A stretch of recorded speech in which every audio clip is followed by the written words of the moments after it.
Então, o Bitcoin ele surgiu com essa proposta no início. Depois ele foi se tornando algo um pouco mais grandioso. E em algum momento a gente entende que o Bitcoin, por ser escasso, por ter essa natureza de escassez, ele corre em um formato completamente contrário ao sistema financeiro atual, que vive através da inflação, onde poucos ganham muita grana e o Bitcoin ele é deflacionário. Então, à medida que passa o tempo, o teu valor dele tende a se valorizar, mesmo com os grandes picos de altas e quedas. Né? Como assim ele é limitado? Existe só um determinado 21 milhões número. Vão existir até 2140. Então, não vai passar disso, essa é a ideia. Mas como é que isso acontece se é uma coisa digital e teoricamente... É porque o software foi produzido pelo Satoshi Nakamoto, que ninguém sabe quem é. Não se sabe se é uma equipe de pessoas, se foi um cara que inventou isso, que é esse cara aí que odeia o Estado. Ele é japonês? Não, ninguém sabe. Só a gente especula diz... que seja 3 caras norte-americanos que fizeram... que até alguns podem ter correlação com o projeto do... Cara, eu posso estar falando bobagem, tá? Mas é o pessoal que queria já produzir um dinheiro descentralizado, um dinheiro que não tivesse necessidade da confiança de terceiros e de intermediadores desde 94. Então tem uns caras lá, tem uns caras russos, tem uns malucos aí dos Estados Unidos, chinês, tem gente nessa parada toda aí. Então a gente não sabe quem é o Satoshi Nakamoto, ninguém sabe. Tá. Mas o software, o que impede alguém de alterar esse software, ter poder desse software? Não tem como alterar o software sem ter um consenso. Um consenso. Tem pessoas que têm como, por exemplo, assim, que são... Não é responsável, mas eles são os caras que fornecem possíveis atualizações para o Bitcoin Core. O Bitcoin Core é o protocolo original do Bitcoin, que é o responsável por emitir novos bitcoins a cada 10 minutos. E essa emissão ela é controlada, então ela começou no primeiro bloco, que foi o bloco Gênesis. O primeiro bloco começou lá em 2009, que foi a primeira transação que foi realizada entre uma pessoa e outra pelo Bitcoin. Então foi esse suposto Satoshi Nakamoto com o Ralph Finney.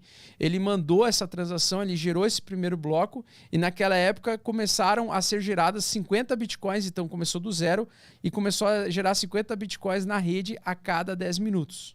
E as pessoas que transacionavam, que validavam esses blocos, que são os conhecidos como mineradores, eles eram responsáveis por produzir esses blocos e esses bitcoins. Então eles geravam esses bitcoins a cada 10 minutos. Só que daí tem um detalhe. Por que ele é deflacionário? Porque a cada 4 anos a queda da recompensa ou a geração de novos bitcoins cai pela metade. Então hoje, em 2008 para 2012, eram gerados 50 bitcoins a cada 10 minutos. De 2012 para 2016... caiu para 25 bitcoins a cada 10 minutos. Ou seja, tem menos bitcoins sendo emitidos na rede a cada 10 minutos. Ele está começando a ficar mais escasso, entendeu? Ou a quantidade que tem é mais reduzida. Só que a demanda ao longo do tempo por esse ativo aumentou. E isso faz uma pressão no preço. Porque agora, a cada 4 anos, você tem menos bitcoins disponíveis para mais pessoas comprar. Isso empurra o preço para cima. Ele tem uma lei de potência de crescimento. Mas por já que esse Bitcoin ele é criado pelo software e jogado, né? 25 Isso, Bitcoins ele é jogado na rede. Mas jogado na rede no blockchain. Em contas aleatórias? Não, o blockchain ele é como se fosse um livro razão digital. Ele é tipo uma tecnologia como se fosse um livro contábil. Ele registra assim, o endereço X está mandando tantos dados, o dado tal para o endereço Y. E esse registro assegura que a pessoa A ou o endereço A está abrindo mão da posse desses ativos digitais e está transferindo para a pessoa B. Tá. E ele faz essa confirmação. E daí ele tem o hash do endereço público e tem o hash que faz a assinatura da transação. Então essa codificação é o processo de você fazer a transação de Bitcoin, de algoritmo de um lado para o outro. Tá, isso é quando eu compro ou vendo Bitcoin, né? Mas tu disse que o software ele fica gerando, né? A cada 10 minutos. Isso, ele fica lançando um desafio. Ele lança como se fosse um desafio de uma gincana, por exemplo. O desafio como se fosse um quebra-cabeça para que uma máquina no mundo que que está responsável por fazer a decodificação para tentar liberar esses 50 bitcoins ou 25 bitcoins, dependendo da época que tu estava minerando, que ele faça essa decodificação.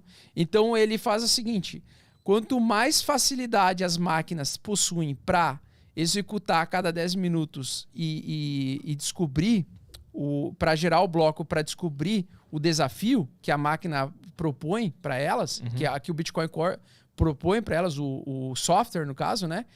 Quanto mais rápido descobrir, maior a dificuldade de mineração aumenta e mais poder computacional você precisa.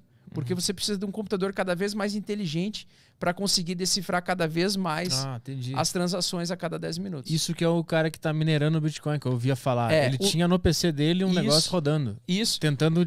ele tenta quebrar, ele tenta descobrir como resolver o problema que o Bitcoin Core lança. Entendi. Para ele ganhar aqueles 25 Para ganhar os 25 Bitcoins como recompensa. Saquei. Entendeu? Mas isso foi feito com que objetivo?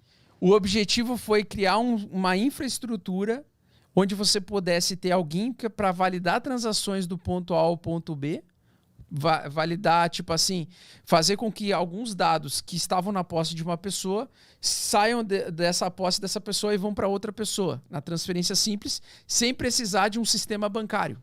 Porque o banqueiro faz isso. Quando você faz uma TED, o banco que registra a saída e o outro banco registra a entrada. Então, esse banco que registra a entrada, ele tem que confirmar, assinar a transação e dizer, pô, o banco do Augusto lá, que é o Banco do Brasil, por exemplo, saiu R$200 daquela conta especificamente. Então, agora eu tenho que assinar essa transação. Então, isso quem fazia era um banco, né? Era um sistema do banco. Agora você tem um sistema independente que não precisa de um banqueiro, por exemplo, para controlar isso.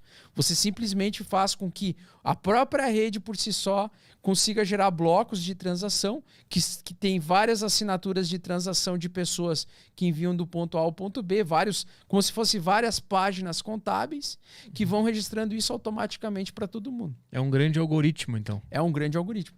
Então ele vai produzindo isso e ele vai, cada dia que passa, cada 10 minutos que passa, essa rede se fortalece, ela fica mais robusta e fica mais impenetrável. É mais difícil de você atacar informações. Hoje, para tentar fazer qualquer coisa, você teria que gastar mais de bilhões aí para fazer uma tentativa de ataque hacker para tu tentar em 10 minutos tentar quebrar algum bloco ou desfazer as transações de trás para frente e de frente para trás para quebrar essa estrutura. Por isso que hoje é o sistema mais seguro do mundo em relação a transações, que funciona de forma automatizada e é um monstro que cresce sozinho. Ele é avassalador. Ele vai se fortalecendo a cada minuto. Ele a cada 10 minutos.